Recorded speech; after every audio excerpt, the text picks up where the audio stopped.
What's going on, YouTube? This is Nikki the Bombshell Biker. Let's go for a ride today.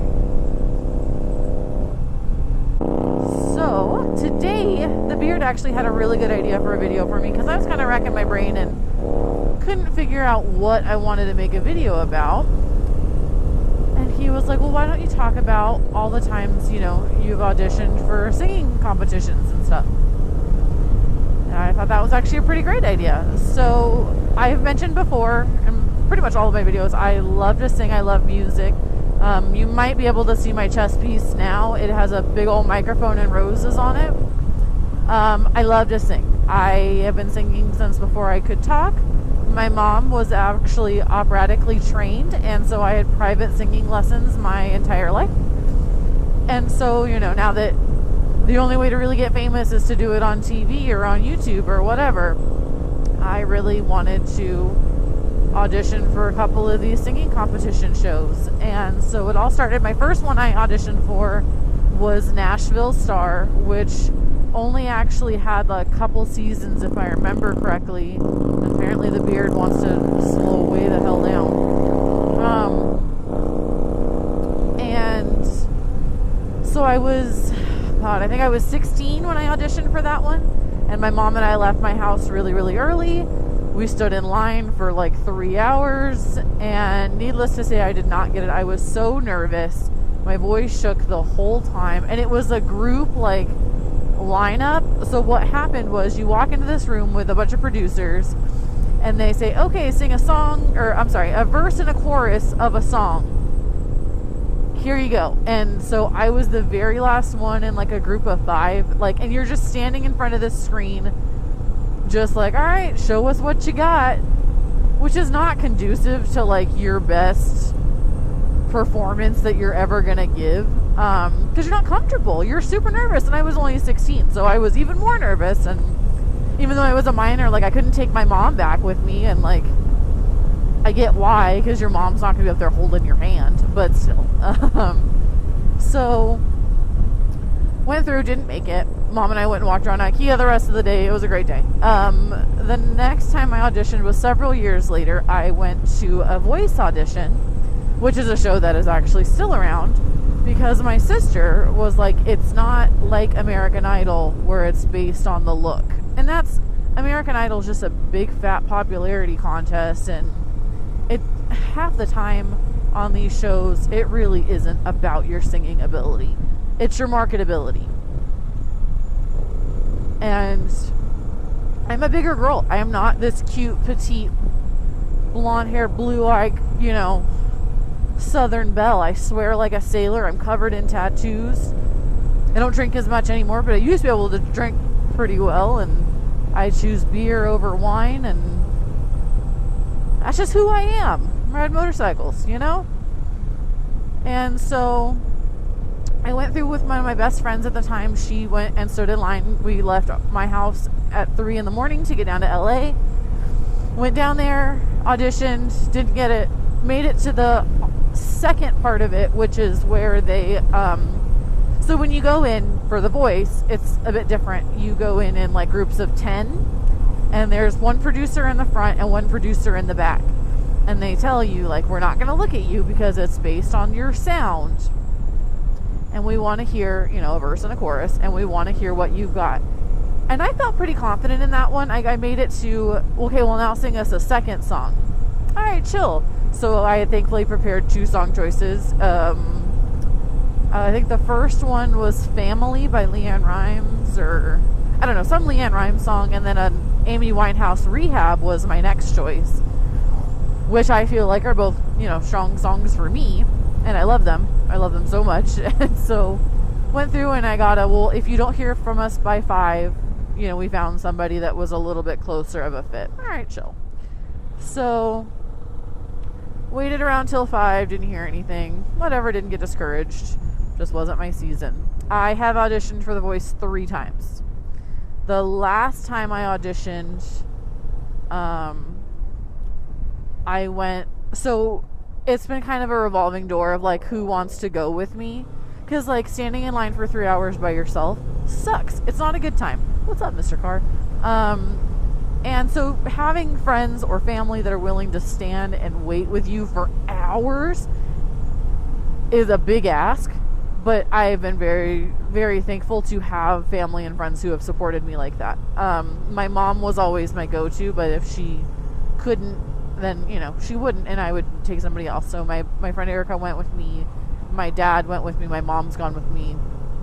I told my sister, now that my mom's gone, it's her turn. And she said, you got it. But I don't know if I will again. But, so the last time I went, I did a cover of It Last, which is an Etta James song, probably one of my favorite songs, probably the easiest song to screw up, but I think I do a pretty good job of it. I'm not gonna lie, like, not to toot my own horn here, but I think I'm pretty great. And they said no, and that's fine, but I told my mom, I was like, that's probably the best I've ever sang that song, and if that wasn't enough, then I'm never getting on this show. And it was funny because my dad actually, I don't actually watch The Voice. Let me put that out there. I don't watch this show I've auditioned for 3 times for. I have only heard about it, and I think it's a really cool concept.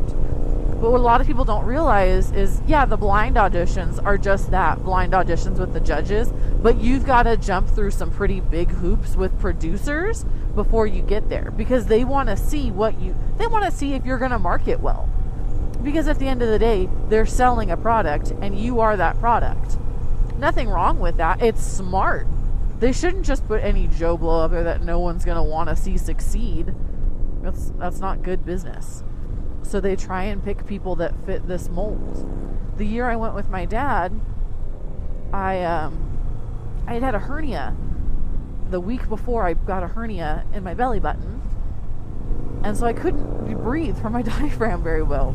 So I knew, that one was not great.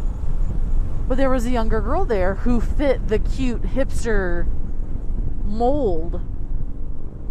And nothing wrong with that, but at the time, that was the it thing. Fitz and the Tantrum was really big. Florence and the Machine. All of those were the big up-and-coming bands. And she had that look and, super cute girl. And she could sing. But at the end of the day, she could only sing one thing. And I feel like I'm a pretty well-rounded artist. Artist, that's cute. I'm a pretty well-rounded singer. That's probably better, more appropriate way to put that. Ooh, it's getting a little dark up here. And so that's, so I've done it. I've done it several times. I don't know if I'll ever do it again, only because I know how those things work. And my sister has a theory, and I like to think that it's true because it makes me feel a little bit better, that my problem with these shows, or these shows' problems with me, is that I have classical training. I am a pretty accomplished singer. I have a pretty wide range. Sorry, I was trying to wave at you, but I also don't want to drop my bike. I have a pretty wide range of voice, and I can sing really, really low to pretty high. Not as high as I used to when I was practicing every day, but, I have a presence of a voice. You know it's me. You know that I'm there, and you know exactly what's happening. You know what I'm singing. And my sister said a lot of these people need the coaching. That's why they pick coaches to be on their team. These teams, they want to coach you. They want to mold you. They want to show you how to use their talent to help you. And for me, I've had classical training most of my life. I've been singing since I was 3. I lived with my parents until I was 19. And so that meant I had classical training for 16 years, which does not make me perfect. Let me put that out there now. I have so much room to improve. And everything, your voice is one of those things. It's a muscle. You've got to exercise it. But I know who I am. I know what my voice sounds like, and I know what I bring to the table. Where a lot of these people don't necessarily have that same fortune that I do. And so my sister seems to think it's because I know too much. Which at the end of the day makes me feel pretty damn good. Because I think I'm pretty talented. Like I said, the kids like it. My family likes it. They're all biased, but I'll take what I can get. Beggars can't be choosers, y'all. But yeah. So if you ever have any questions, you're thinking about going out for a singing competition, or anytime you watch a singing show, just think, like, it's not what it looks like. It's really not. Not necessarily a bad thing. It's just not what they advertise. And again, nothing wrong with that. I know who I am. I know I'm a good singer. There's some things I know I'm bad at. There's some songs I cannot sing. Really poppy songs I can't. I love them. Me and Ariana Grande get down. She's one of my guilty pleasures. But it doesn't mean I can sing her very well. It doesn't mean I should have a record deal by any means. But, alright guys, I'm going to leave it there. Just going to keep cruising through this beautiful area, because, like, look at this. It's getting ready to be winter. I'm in a tank top and a vest. It's getting a little cold now, but, like, I'm not mad about it. I'm not freezing by any means. And so thank you guys for coming along and listening to me kind of rant about it. Hope some of you got a little bit more insight into the shows you watch. And if you didn't like this video at all, let me know. I will stay away from these kinds of topics. But alright guys, well, I'm going to leave it here. So just want to remind everybody, stay safe and stay sassy. Have a good day, guys.